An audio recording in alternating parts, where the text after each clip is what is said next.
Hello and welcome into Limited Time Only, brought to you by Sorare Data. I'm Andrew Laird. You can find me as Lairdinho on Sorare. Joined again by Keith Jamison, Gator Guide 231, to talk about just what Glenn brought up. R.I.P. Dino Hotic, who went Poland coverage. That is going to be a big topic today as we talk about the challenges of Challenger Europe. Keith, it used to be that Challenger was like the place where you lost players to like terrible transfers because they would finally get their big move to like a big champion Europe club and they'd never play again. Shout out to Charles de Ketelaere. And all of a sudden, Teddy Tuma. Well, we'll get to Teddy. I'm definitely talking about Teddy today. But then Saudi Pro League came along and they were like, oh, you think champion Europe is safe? And it almost feels like Challenger might be a little safer now, at least for like the elite guys. And that's weird because that's like a pretty big change from what we've had, at least in the past, when it comes to players, to transfers that just kill our galleries. I think it's interesting though too that I was like going through the list, like the player rankings list. There is a decent chunk of Challenger guys that have gone, like to Qatar or are like linked to it. Like the Jota thing, that was wild. I'm still on the stance that like there haven't been enough players that have like officially joined that Sorare need to take any action. So, but we're heading that way because every day it's like we got a long way to go. Yeah, that you would have never expected. So the topic today, and I kind of wanted to talk about this very quickly in regards to this show, that I think there are a lot of topics that we have discussed on previous like strategy shows or on Sorare Andrews or pretty much anywhere that we tended to ignore limiteds, to be honest, in those conversations. And that wasn't right. And so we're going to try to right that wrong with this show. And so if you're somebody who watches a lot of our stuff, all of our stuff, listens to it, whatever, and you're like, wait, but this conversation has been had already. I think it is different when it comes to limiteds. And so the ideas will sound similar, but the executions and actually the strategies that come out of it, because we're focusing on limited cards, is different. So if you're there and you're like, I've heard this conversation already, I promise you have not. So we'll see. Yeah, different slant, because like I thought, God, yesterday feels like a long time ago. I don't know why. I was just like, hold on. Was yesterday? It was yesterday. But, even talking with, Sean and Haber yesterday about, when, Sean was giving Haber some recommendations on what cards, he was talking about like that one doesn't spike enough. Like it looks like a great card, but it doesn't spike enough. And that's going to be something that's going to be like very consistent on this limited when we're talking about limiteds, because the what you need to place highly is much higher than other divisions. So looking for those guys that really can peak and not just be consistent, I think it's going to be a big topic that we're going to kind of hit on a lot too. Yeah, I will say that there are some contests now, like with Cap 240, even 220, 100%. That there is still some place for the consistent guys, but if you are trying to like compete for podiums, it's really tough to rely on them. Just straight up. I would agree with that statement. I mean, and then there's still matchups that the consistent guys can absolutely slam into. Like, I not to like go in like own gallery, but last weekend to play for All-Star, I noticed I was a defender short, and Nabor Zito is a left back for Frontal. Not anybody that you would expect to spike, but he was like $150, and it filled in, and they were like minus 400 favorite, and he drops to 90. Right. So, anytime you can get a matchup and help, anytime you can all of a sudden fill your gap in your lineup for $150, that's not a bad, it's not a bad play at all. Those are the prices we like to see. That's all. We do. Alex Wilson is here saying, as somebody who has won Challenger Europe Limited, all I can say is that I know what it takes to win. I will say Alex had a lineup that won once, and that's what he knows. I don't even know Alex, but winning something once, I don't think gives anyone. No, it gives them like a knowledge that all of us don't have. I finished third in Challenger Europe. I was going to say, you know how to get us third. I had a podium. I have no idea what I'm doing there. So Alex, I told you I wanted to crown you the cap. What did I tell you in a DM? I wanted to crown you the cap 240 GOAT, and then you were like, I haven't hit all super rare cap 240 in 17 weeks. I'm like, well, you no longer are the GOAT. Yeah. Shout out Lucas Zelrayan, who ruined my cap 240 rare team this week. That was brutal. Anyway, we're not here to talk about those cards. No. P-Doc with this Zenit stacks are going to be torn apart. We have seen them. Malcolm rumors to Saudi Arabia, and I think Wendell as well. Is he going to Saudi, or is he just going somewhere else? No, I think Turkey. Right? Yeah.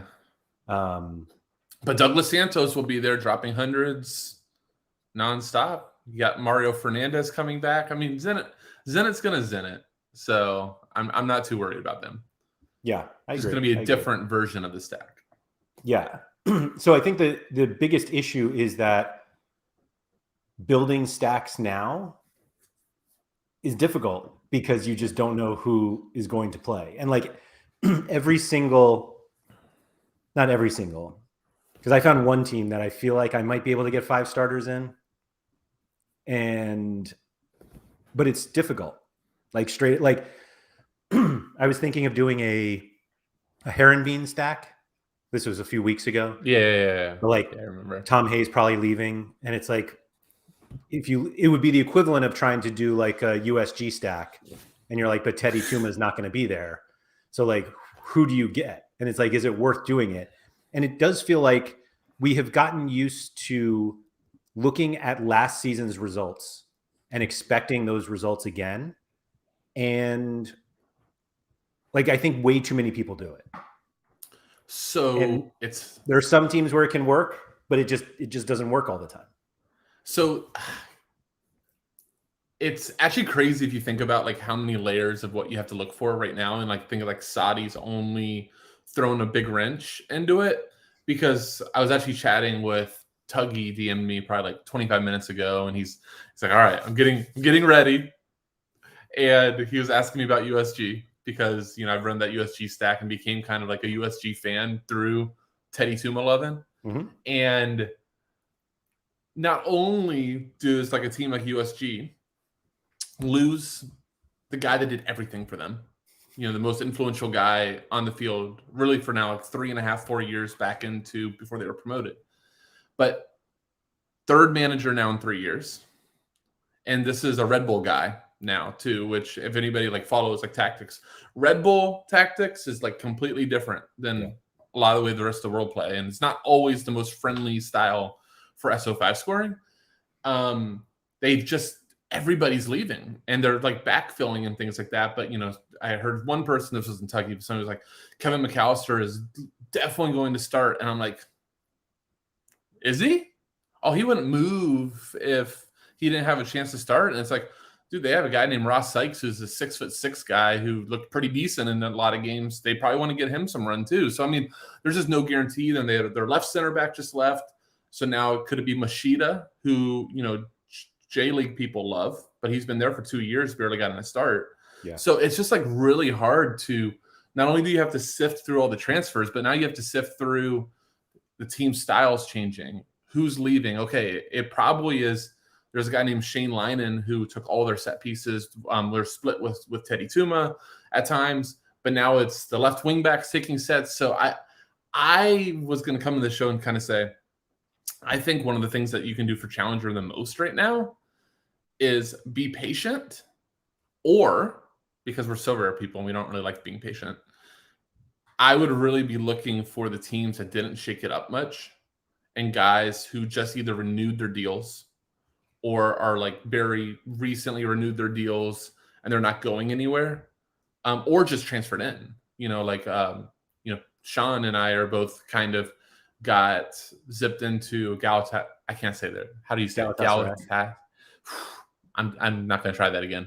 But, Angelino just had a really big move there, or is about to have a big move there. And they've been moving a lot of guys. That could be a team that really good. So, like a guy like Angelino, if you think he's going to be back to Leipzig, Angelino, that could make a lot of sense. And he's just signing there, so it's a little bit more secured. I don't know. Challenger is challenging, like you said at the top of the show. There's a lot of different ways and a lot of different strategies you can employ. Angelino will always be New York City FC's Angelino to me. So those were fun DFS days. With they were.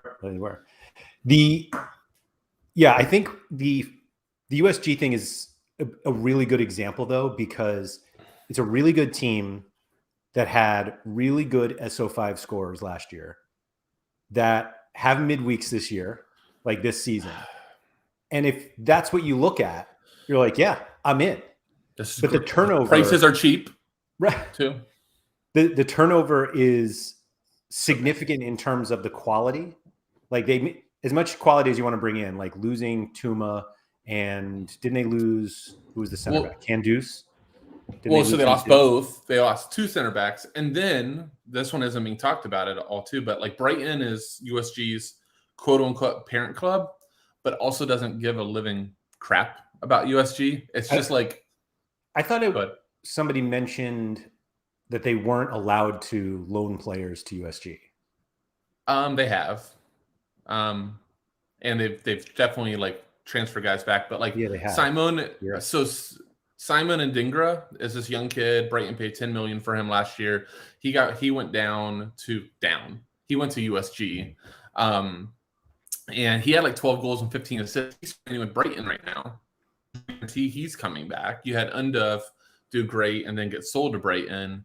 You had Matoma was the other one too. So whether they can or they can't, they are.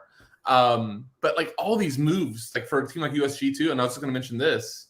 Sorry to be the USG pod, but last year it was insane that they didn't rotate at all the whole season and did really well in Europe and did well domestically. Yeah. Like they have no depth because there's just not very much money on them. Like it could go the exact opposite way. And like they could be in like the relegation battle until they get knocked out of Europe because of the congestion, because they don't have some of the top end guys this year, or the guys that were familiar with each other. So it's really difficult to like target a team like that. Certainly at this point of the year, like going into the season, like as much as you think something can happen, you thinking something should happen, that's actually a very clear point that I always try to mention to people, that what you think should happen is very different than what you think the manager will do. And I think people focus on the former way too much, but it's only the latter that matters. Like it doesn't matter what we think. If the manager like thinks one guy's better than the other, like that's what's going to happen. And just because you think the other guy is better, like it doesn't matter. But or the one guy's SO5 scores are better, but the other guy fits the team style. Like just because the guy mashes an SO5 doesn't mean the coach is like, he's going in. Yeah. So at least to stay on the topic of stacks, because you don't have to stack. It's easier for a ton of reasons, but it is also a little more difficult this time of year because like you don't know everyone who's playing. So Pablo said, I bought my Celtic stack at the end of the season. Yeah. Thanks, Jota. And like, that's a tough one. Gent, who Alex brought up. I kind of like that one, by the way. Yeah. But also, didn't they move didn't they lose a few players? I know. Well, I know big guys, though, but I mean, like Hugo, I thought like he, for all intents and purposes, he was gone, and yet I just saw him in training. Yeah. And Desart is there. Andy's boy, Sven Coombs, is always going to be there. So, I mean, there's two midfielders and a forward right there. Now just defender and goalie, and if you wanted to go all five.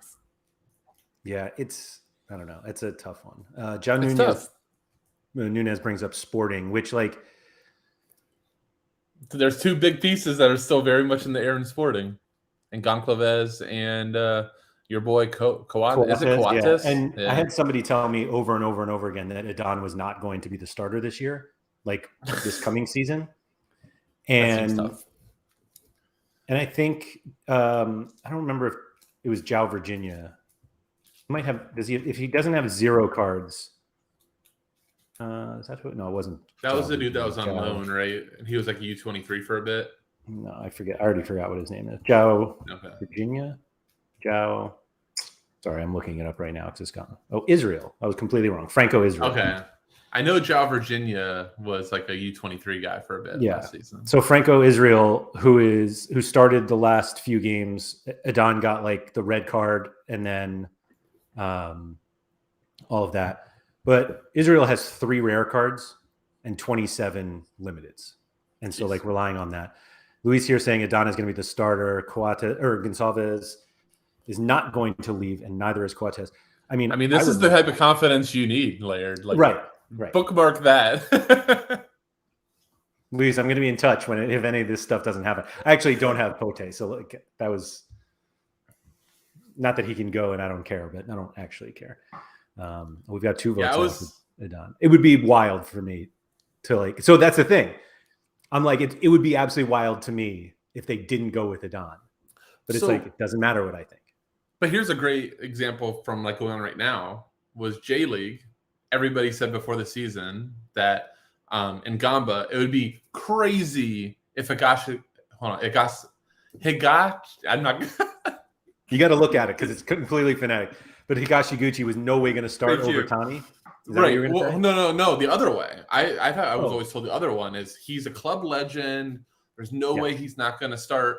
First game is Tani. Don't worry, guys. It was just a 1-game thing. And the coach didn't the coach say something about like, oh, it's the tactics. Like Tani is better in the air and they do a lot of corners. And then the next week, Tani starts again. And then it was like weeks. And now it's the other way. So, I mean, anytime you start getting, thank you, Jerm. Anytime you start getting, those type of things or any sort of competition, that's not exactly where you want to be for your goalkeeper. I don't like to hear murmurs. I really don't like murmurs.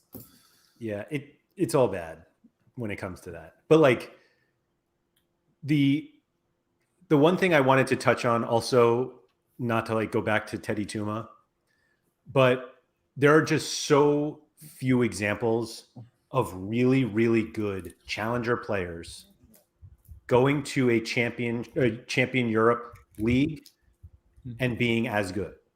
And that's not to say that they're bad. Right. But it's really hard to keep that quality up. Yeah. And I mean, Tuma is probably one of the best examples that we have for a while to like track this year because he was so dominant. Like his scores were ridiculous. And, now he goes to like a lower tier. Like the best comp I can get for Teddy, like, and I give like a 1% is like a Tajay Savanair, who I think is like Montpellier, but like, a lowish, mid to low French side dude doesn't exactly like, there's nothing great about him except for he's just like amazing at everything. And that's kind of like how Teddy is. I just, as somebody that owns limited Sorare special card, a rare and a super rare, I want it more than anything. I don't expect him to do all that well. So Alex brought up a guy that I'm happy to bring up here. Juni Ito had his moments last year. So like, that's the difference though. That's the thing, the moments. Like, right. Having the moments, and you could make the argument that you can figure out when the moments are most likely to happen. Mm-hmm. They have a really good matchup or whatever it is, but it's just nothing close to what you had before. And so like at Genk let's just say in starts, he was a 64 average player with like a good number of hundreds. Man. That just hurt you. And he loses like 10 points basically going to France. And it's like, first year, I guess he did have he did have 100. But like, this is an understandable drop when you go from challenger to champion. Chow says we can see with this new season with Grimaldo, Grimaldo's going to be a great, like, there's no way Grimaldo is as effective at Bayer Leverkusen as he was at Benfica. The one guy I did think somebody would bring up, and to be honest, everyone here, I'm disappointed you didn't. And maybe because he only had a very short time in Challenger Europe. But Enzo Fernandez was great at River Plate and then was great at Benfica. Right. And now like 65 average at Benfica. Right. That's good. Starts to go, I guess. And then Chelsea, 58. Yeah. And it's like still good, but not as good. And you can make the case that like he'll be better this year, and I'm willing to accept that. But you also have to like wait. And so it just I know that like when we find like one of these challenger guys that is like so good and we want them to be great at their next spot, it's just really, really unlikely. Ugh. And so it's almost like you want the guys who won't leave challenger. And I think it's kind of why Dusan Tadic, knock on wood for any sort of Saudi or any move that he can make, is so important in challenger, because like he's probably like he's stayed there and he's now old enough where he's like, there aren't champion Europe teams like dying to get him. Yep. And like his random link to Turkey, like that isn't a death move, because that's just going from a top team in Netherlands to a top team in Turkey. And, you know, he comes in as the vet, just taking everything still. So like, I don't think it would be a huge impact. KB brought up another one. Like, we're just like taking shots at my gallery right now, but not but anymore. Cherney too. Yes, thank you, Flow State. I appreciate it, buddy. But Cherney was another one that, you know, it's really hard to see the way he ended at Twente, like continuing into the Bundesliga. It's actually almost impossible to match that. I mean, he's the best player on the platform if he's a champion Europe forward with a 71 L15 and a 65 L40. So. And then Flow State will be thanking me for selling him to Super Rare. So NH said, what's the point of playing Challenger Limited considering the awful rewards you can achieve? I don't think they're awful. Now, I want to understand that. Yeah, I mean, that's there's always going to be people that are going to pop up. You know, like every single season, like Cherney come into the season, nobody had on their radar. Tuma, I think a lot of people had on their radar, but not to the extent that he was. Mike Tresor to start the season was very like people didn't even know if he would start, and he wins Jupiter League Player of the Year and sets a record for assists. So that's the cool thing about Challenger, though, is and why I kind of like being a little bit cautious in terms of who I'm going into right away is you actually don't necessarily know before the season who are going to be the absolute like mashers. And that's one of the coolest parts about the division is spotting guys early. Like, so here's a funny thing on Tresor. You probably remember this, Laird, but I bought his rare before the start of the season based on, I think he started they had like a cup game or something like that. And he took all the sets. And I'm like, all right, I'm just going to, but he was a great underdog play in the former underdog. Yeah. Because he had built in a ton of subs. And I'm like, I'm going to buy him to run him for underdog for 4 weeks. And then if you see the way he started the season, I'm like, oh, I think I got something here. It seems fine. He's a little bit better than an underdog player. Yeah. But you know, Joe, here's another great one of like what rewards. Type in Paint Still from Genk too, because he wasn't even, you know, a presumed starter going into last season, and then just goes on that run. Yeah, there are definitely ways to find it. I think the argument of like, what's the point of playing Challenger with awful rewards applies just as much to America and Asia. Absolutely. I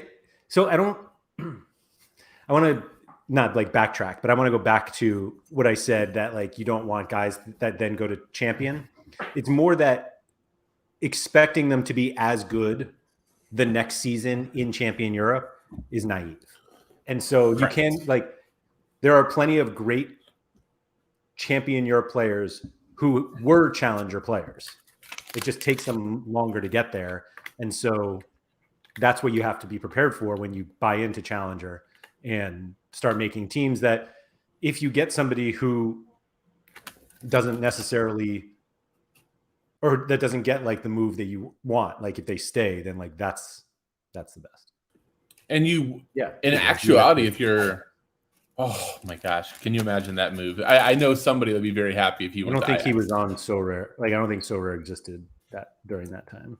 No, it didn't. But he was just like unplayable. Like he would break competitions. But what you really want to identify though is the drop downs. You actually really want the champion Europe guy that comes down to the dominant challenger team the Angelino example I brought up. Here's one that I was so late to last year, and I'm annoyed. You can do that, but the better example is Icardi. I don't know did you see like how crazy he was in Turkey? He was, yeah. It was, and I mean that's been a guy that has been a joke of a player since he left. God, I can't even remember. Was it Inter? Was that where he was really good, or was it Rome? Yeah, it was Inter, right? And that's what 5 years ago, and he was just pretty much non-existent. And then he goes to Turkey, and all of a sudden, just absolute smash because he's too good for Turkey, and he's still in a prime age. So like that's the guys, and that's why I give Sean credit for that. He kind of gave me the heads up on Angelino, and I jumped on it. But that's why we like Angelino fits a potentially like really good profile because he's going to go to the best team in Turkey. He's more than likely levels above a lot of the Turkish competition, and he could just smash. Like if you go to if you want to go back to Angelino, like go back to his Leipzig stats, not last year when he was playing for Hoffenheim and was a mid-table team, but go back to Leipzig, and all of a sudden you can see some pretty massive peaks there. Yeah, absolutely. Somebody brought up, let's see, Mickey Fu, has there ever been a challenger to champion move where the scores actually went up? And Luis Mendez said Luis Diaz, which I had Luis Diaz when he was at Porto. And he definitely hasn't been as good, but I mean, do we dare say? I guess it might not have been up, but it's equal like Holland. Going from or Leipzig, right? Not Leipzig. It's Salzburg. The other one, Salzburg to Dortmund, and it didn't change, and then obviously it didn't really change in City. Yeah, we don't have. But I mean that's like the Salzburg one. I mean, I don't think using Holland as an example is too replicable. John Nunez said is Bruno's a good one. Bruno's a good one because he immediately went to United and was great. But I mean, I think those are the outliers. That's the problem. We don't have. Oh, that's right. He transferred like soon after Sorare started because that's why there's so few Bruno Fernandes Porto or Sporting cards. Excuse me, because. You pretty much just never want in any level of this game. You never want your player to move up. Like No, I'm serious. Like, you never do. I know you're serious. That's why I'm laughing about it. I'm thinking MLS. The moment they leave MLS, like we're pretty much calling them dead, at least in the short-term future. Leave Japan to go. Like the only like move I've ever seen people be excited about that's quote unquote up is like for the time that Celtic was going to the J League and getting guys. It was like, okay, like they're gonna do well at Celtic. Yeah. That's probably like the only one. Like I remember everybody was super excited when Furuhashi went. I didn't even understand at the time. Like I was like new to the platform. I'm like, why is this good? And he's done well there. But Hatate, the only guy that hasn't done well at Maeda, I remember, was a killer in the J League. I don't think he's been that great in Celtic, but like that's probably like the only move I can ever think of that you were like okay with in terms of a quote unquote level up. Yeah, I have his card. I do not enjoy having his card. Yeah, it's a tricky one. Let's see. Luis Mendes says check out Eder Militao at Porto to Real. I don't think he has old scores. I think it's we don't have. I think too that we have to like when we're trying to look up those type of guys making moves, we have to like contextualize the moves too. Like when they go to a top team, like Bruno went to Manchester United. Like he didn't go to Burnley. Eder Militao didn't go to Valencia. He went to Real Madrid and walked in as a starter. Like those are different sort of situation. Like what we're normally talking about when we have a challenger bump up to champion is they normally have to step up the levels to get there. It's normally not going from you. Like if Teddy Tuma went from USG and started for Man City, I would be excited about my move. But instead he goes to, I don't know where Rim finished, 12th or 13th in Ligue 1. Or if he went to PSG and was presumed starter in PSG, I'd be fine with it. But that doesn't happen. Normally it's that from challenger, it's normally like you're having to prove yourselves. KB97 was saying it feels like the only move up is to champ, which I don't think is correct, because the example that I've been like dealing with myself with my own cards is Gustav Isaacson from Midtjylland, who has basically 2 rumors right now: AC Milan and Feyenoord. And one is really, really bad, and one is really, really good. Yep. And I just hope he doesn't go to Italy. But that is a step up. Like, I think going from Denmark to the Netherlands is a step up, and that is just I think it's a stepping stone basically to Italy or Spain, wherever he wants to go after that. But there are challenger teams, challenger leagues that can feed other challenger leagues, and those moves can be okay. Right. Like if you get a move from Austria to Ajax. Yeah. That's a step up, but it's to a great team. But if you go from Austria to a relegation to Volendam in the same league, that's not good. I mean, I think so much of like what we have to evaluate with these challenger guys is where the landing spot is. Mike Tresser right now is linked to like Crystal Palace and to like bottom EPL teams. Those are really bad moves, even though I've always used the example for Tresser, Elise, like they remind me like a guy that crosses the ball a ton. Yep. And like a winger that has midfield cards. Elise took 1.5 years. He killed it at QPR and then was on the bench for Palace for a while. And in Sorare time, like waiting a full season for a card to come good, like it normally doesn't sit in your gallery long enough. You're normally like, I'm out. I need to go take this funds and put it somewhere else. It's really hard to wait all that time for that card to come good again. Yeah, no, I totally agree with that. The 2 ones I wanted to point out from the chat here, Looking for Food brought up Zion Fleming, who went from Fortuna to Millwall.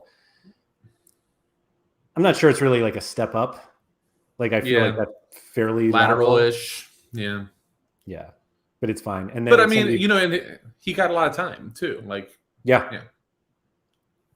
And then this is that's a great one. Second division call, not challenger, but Jean-Nicolas Best. I don't know. He's the best. Harrison though. Said one in crazy scores, but will he replicate in the Bundesliga this season? Would love to hear your thoughts. Really no hard. Chance. Yeah, really, really hard. I just have never seen anybody really do it. Like that go from like somebody brought up earlier, Henko. Yeah. He's a top 5 defender on the platform right now and never sits. He's like a phenomenal card. And then he's had rumors of a step up to like middle tier Premier League. I think I saw once like a Bundesliga link. You don't even know what links are good anymore. He will never replicate that on any move up, with the exception of like Manchester City or like Bayern. And he's not linked to any of those clubs. Yeah. That's, I think, where the problem is when you have to be so careful of comparing these move ups, because the landing spot is the most important thing. Like if Ricardo Pepi, if he landed at Bayern Munich as the number 9, he would look just fine. KB97 brought Pepi up, balling in MLS, flopping at Augsburg, then balling again at Groningen, who was the worst team in the Eredivisie, and now he's on his way to PSV, which is true. And he might sit at PSV. He might. And then that's a great one. Mickey Fu brought up Marco Senesi, who was great at Feyenoord. Yep, and that's a phenomenal example. I mean, that's what will happen with Henko. Like if he got that type of move. Yeah, just because nobody's going to score well at Bournemouth. It's less about the like so much too when we say like these players are fantastic, like they are, but so much of it is the circumstance that they get at with like a Feyenoord or an Ajax or all these guys, because they're just put in a situation where they can just dominate the ball. Like Urian Timber, if I had a card right now and he's on his way to Arsenal as potentially a rotation player, like that sucks. He's never going to, like, he could reach those heights soon. Like there's a chance. That's a good example, by the way. But because he's going to go back to this potentially. But like Timber is a tough one. Yeah, Alex brought up Teo Bonganda, who was awesome at Genk, terrible. Where was he? Cadiz? Is that where he was? Yeah. And is now going to Spartak Moscow, where and it seems like he well, it's certainly going to be better than. I mean, a lot depends on what the Russian legal system does with his teammate that takes all the sets right now. Are fine. Yeah, I mean, so Mikifu. Hold on, that wasn't Mikifu. Somebody brought up one I've been bringing up. Morris brought up Barini. This is actually like a really, really interesting case. Do you know where he went? I don't. Okay, so he went to Sampdoria, which I own a Barini, so I looked into this, like trying to figure out if it's good or not. It could potentially be a really good move. Relegated. So they got relegated, and they just hired Pirlo, who I had no idea that Pirlo was the coach in Turkey. And so he like handpicked Barini to come with him. And Barini, you know, obviously had like a huge revelation at Turkey, has that dominant role because of Pirlo. And now he's going to Serie B, I guess, or however you want to say Serie B in Italy. I think there's a chance that's a really good move. And I should say this, a really good move, meaning I don't expect the scores to go up. Just has a chance to do similar type of production. Because the team he was playing for in Turkey wasn't a top side either. No. So I think that's an example of somebody, but that's like a very lateral-ish type of move too. Yeah. Who is it? Henry brought up AZ. AZ. What's going to happen with him? I thought I saw another rumor today, but I can't remember who it was with. But it does seem like they could get decimated also. Like I think everybody expects Carlson to leave. Well, Kirkez is Lazio, which is funny enough, actually probably going to be similar scores than he has right now. But the problem with Kirkez as an owner, like he was like promised to Benfica. And right after Grimaldo ended, and it was like all signs were he's going to be the Benfica left back. So you were thinking you were about to get, you know, probably the top U23 defender for next season. And now he ends up in Lazio, which, you know, if he duplicates his scores, like that's a reasonable outcome. Is that done? It's done. It was done today. Wow. That's awesome. So it's Lazio 6-year deal or something like that. I own that. I mean, what are you going to do? Yeah. So Luis said Reinders to Milan and Mickey Fu said Carlson to Napoli was the last. That is, Napoli. Now that would be so. All right. I know my thought. What did your immediate thought when you hear Carlson to Napoli is? It's one of the better possibilities. If he can get a start. Yeah. That's the whole thing. So he's finally getting to a good club that he could score well at, but he has to start. Yeah, but even not right away. Like you're not getting the. I think it's going to take a while to get the Carlson scores that we all know and love. Right. So, but if we're limited, which, you know, we're sometimes not wanting to hold on these cards forever and ever, like that card might not be playable for a year. Right. Yeah, I think that's a tough one. So do you, if you see this, I'm curious of your strategy. Let's just say that you owned a Carlson card right now. Like, do you hold and hope for him to stay where he could obviously score really well? Or do you know, like he's been linked for a year and a half, he wants to go, and do you move on, you know, have to take a little bit of a loss, but you can reinvest that funds into somebody with more of a clear picture? I think it's really hard to justify keeping him. Mm-hmm. The upside, the problem is the upside is that he doesn't move. Right. Like that's your best case outcome. And that's tough. I think I don't even know if that's best case. Best case is that he doesn't move and some of the other guys do move. Like if Reinders moves, then now he's not like splitting set pieces anymore. Yeah, but I mean, even if could take, but even if he does, I mean, we've seen him long enough that he's kind of a talent above in that league, and he's going to do really well. So I think that you don't get greedy and you just go, just stay, you know, and don't leave in January. Because who did we just see? Gakpo. That was a great example this past year. I know that's not the way to say it, but I can't say anything today. But Gakpo, remember, he was heavily rumored all summer last year. stays, absolutely kills it at PSV, then goes to Liverpool and dies. That crushed me because I had a Hackpo limited. I had a whole AZ stack and I sold him, and then he stayed, and I was like, oh. You had 2 for a bit, if I remember right. Yeah. But I mean, there's a good example of somebody that got, what would be termed a decent move, and he started right away, but the role was so different. He was playing as a 9 at Liverpool, not the all taking every single set piece. I mean, he was the best player on the platform until he transferred. Like, I think he was above Messi. I think he was like the best player on the platform. He was up there for a while, for sure. Yeah. I mean, like, what else do you want from a? I don't know for sure, but I'm just going to guess that's like just after I sold. Yeah, like 100, 100, 57, 71, 100, 100. I remember, though, good player. Like end of November and December, everybody holding him was just like tormented because price starts going down. You start seeing the lead up. There's still really good games coming. We had the World Cup coming where Memphis wasn't healthy, so he was still going to be in a good role. And it's like, I know he's going to get sold. We know he's going to get sold. Just do you run the risk? And that's I don't think there's a good answer. I don't think there's a good strategic answer. I agree to that. I think you just have to identify for yourself in your own gallery. Like, the more cards you have, the more you can accept the role.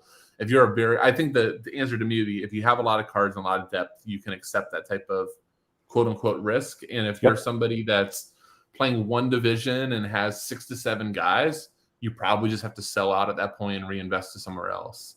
Yeah.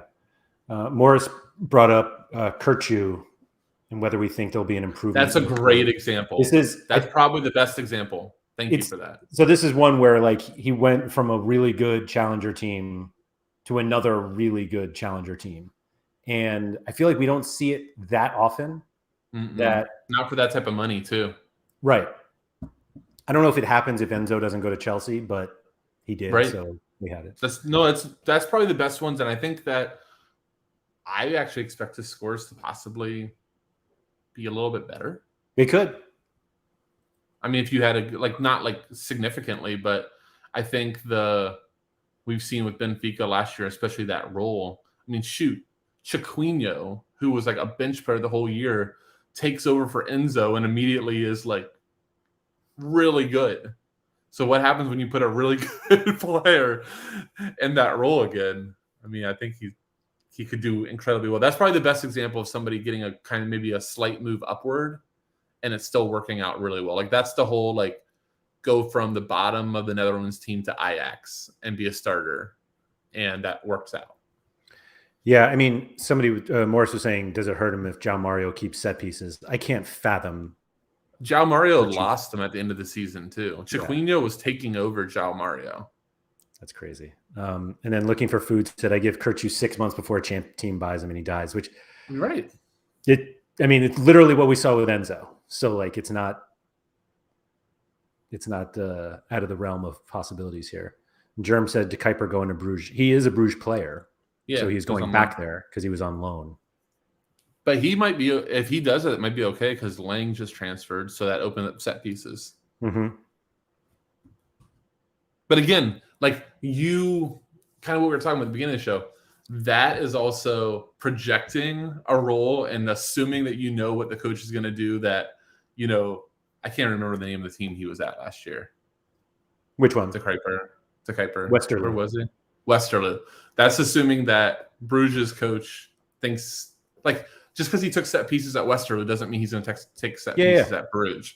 So I think it's really hard. Like, I could see a role that it's like really good for his SO5 scores. And there's also an avenue that's like, well, do you really want him and pay the premium right now if he's just a left back?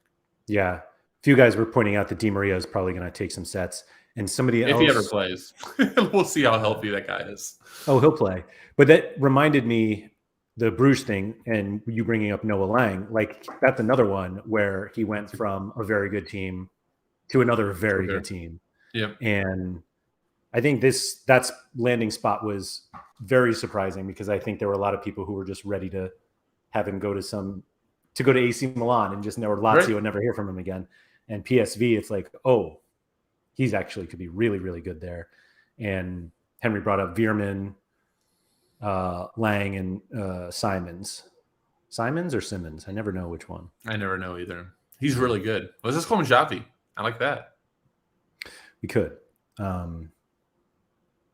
so is he not going back to PSG? Is that the deal? Like, I know that they were going to do the clause, but then he said he didn't want to. That's also confusing. I thought PSV tweeted the other day that he was staying. Okay. Or maybe it was just a picture of him. I don't remember. I think this conversation has sufficiently said why Challenger is so challenging. Like, there's so many things to take. So if you were planning right now, if you were newer and you were planning out to buy a Challenger team right now, what would you do? I think you just pick a league and go with it.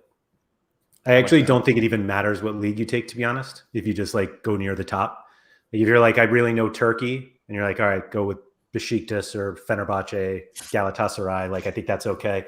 If you want to build a Celtic stack, I think you're going to have plenty of competition, but people will do it.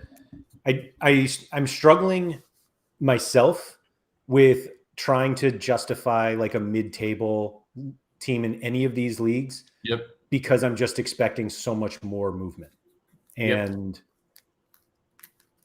like we have another like month and a half of the window being open, and you can get away with buying players. And like, if you can take the risk that some of the guys will not stay, then I say go for it. But it's almost like the premium that you have to pay once we know who the players are might just be worth saving a little money now and just paying a little more when we know everybody who's set.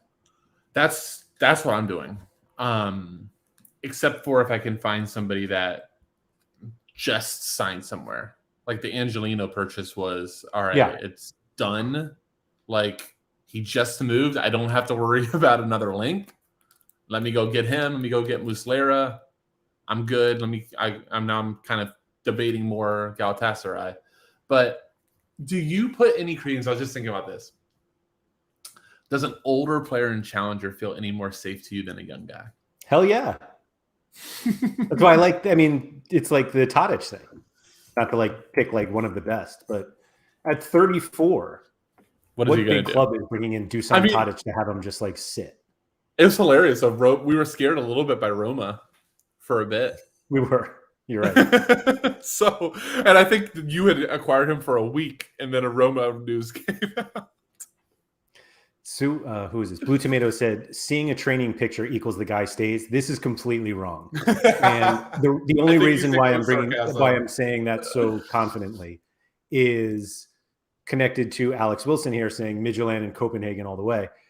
So like Gustav Isaacson wants to leave, and Midtjylland know he wants to leave, and we're like okay with him leaving, but they have Conference League. They have Conference League qualifiers. And so now there's talk that like they want him to stay until they make it into the group stage because they get like a huge financial windfall, huge for them. Okay, Blue Tomatoes was saying sarcasm. Yeah, I figured it was sarcasm. Yeah, so it was like huge financial incentive to qualify for the Conference League. And so it's like if they can keep him until then it's great. But it's like you see him play a game and you're like, oh, he's staying. It absolutely does not mean that for any player. Really? Yeah. Spartan Dog said, we're crazy. We're a month out from European being back in full force. Man, you just got to go to the Danish Superliga. We're back in 10 days. So here's another thing that's crazy about that. I was looking it up before the show. Do you know when the transfer window goes until for Europe? I know that Saudi goes until the 20th of September. Saw that, but Europe is still September 1st. Yeah, September 1st. That's a long time. I know. That's what I'm saying. Like it's July 11th right now. And we're going to see tons of training pictures of guys who do not start the season with that same team. Do you remember this is what came in my head. Do you remember the Harry Maguire thing when he was at Leicester? No.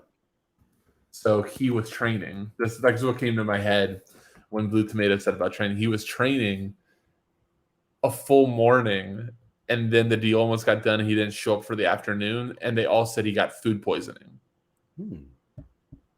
And this other, you have all the memes of running to the bathroom and stuff. And it's because the deal was almost done and they told him not to go back. But all the teammates were like, yeah, he got really sick. Had to go in the had to leave, yeah. ATX Smix, that's what I would say. I used to absolutely love the transfer window, but Sorare has slightly dampened that. I hate it. This is like the worst time. Mickey Fu said deadline day is the worst day on the Sorare calendar. So I want to give it this one like counter because we've only talked about like the negatives and things like that.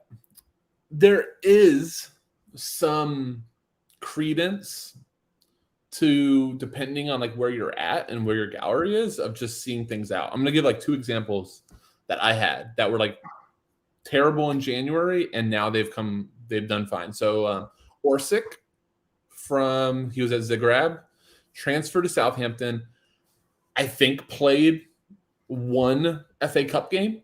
I was gonna say it was crazy how little he played. And now he just got a move to Trabzonspor. Everybody's going to realize I cannot say team names on this pod. I think you nailed that one, actually. Okay, thank you.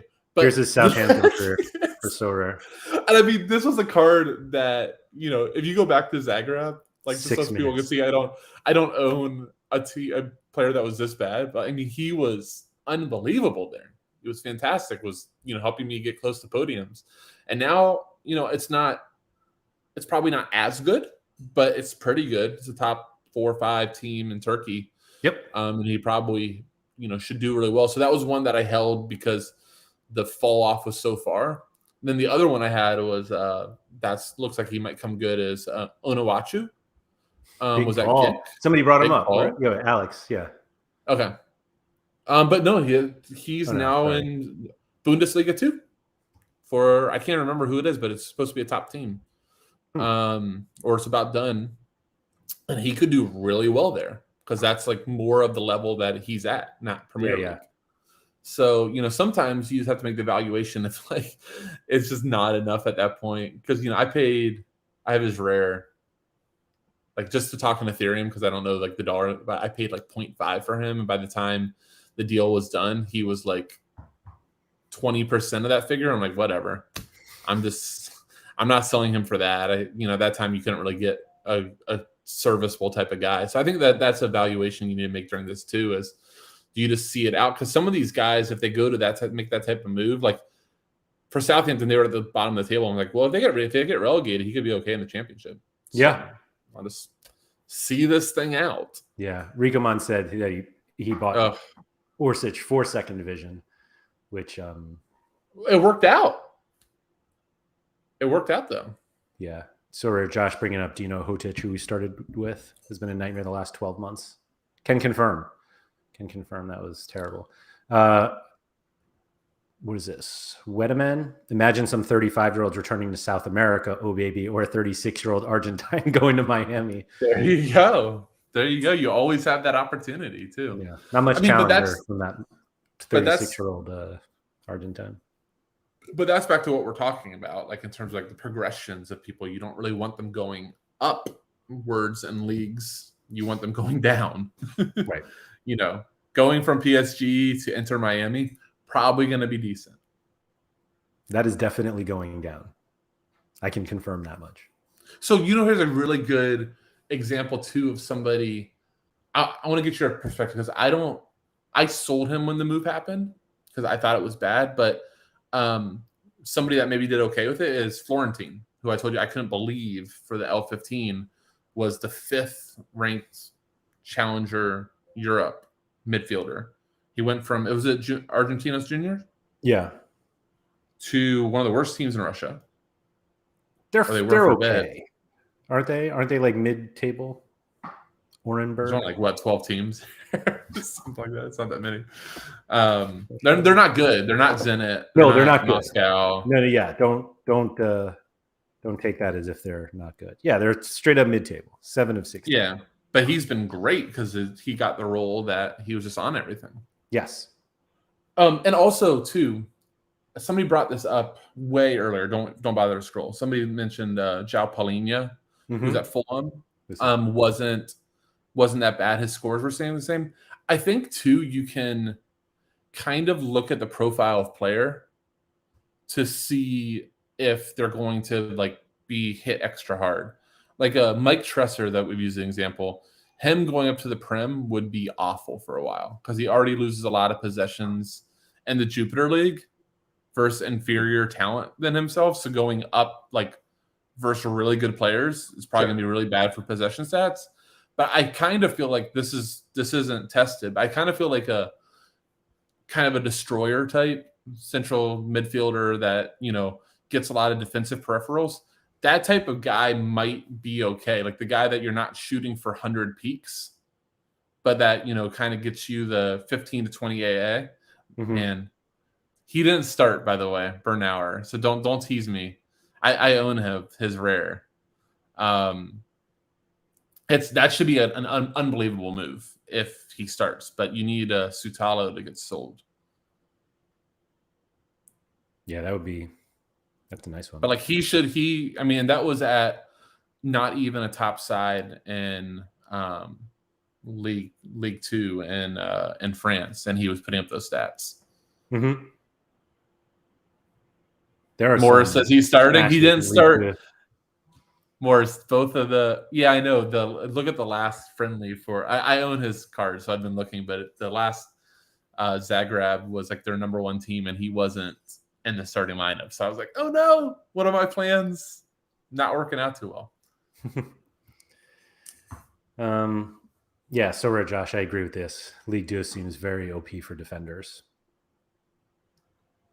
I will say this is a challenger show, but I don't know if we're going to try to do this, but maybe a little closer to season. I think if you can do some heavy scouting in second division and play them in All-Star, you can clean up really, really well. It's just not as fun to scout guys and teams that you've never heard of with minimal news.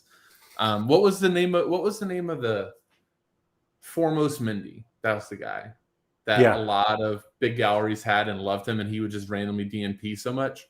Yeah. But when part of it was transfer stuff. Was it? Okay. Yeah.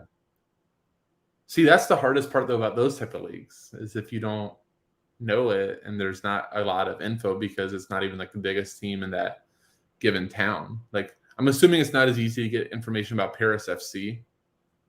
Bordeaux. The Bordeaux defensive stack was incredible last year. Did they go up or did they not?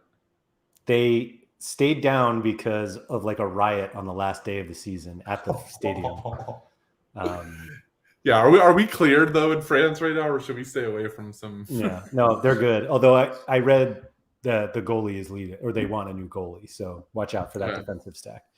But yeah, I had Gregerson and the. Look at Surface.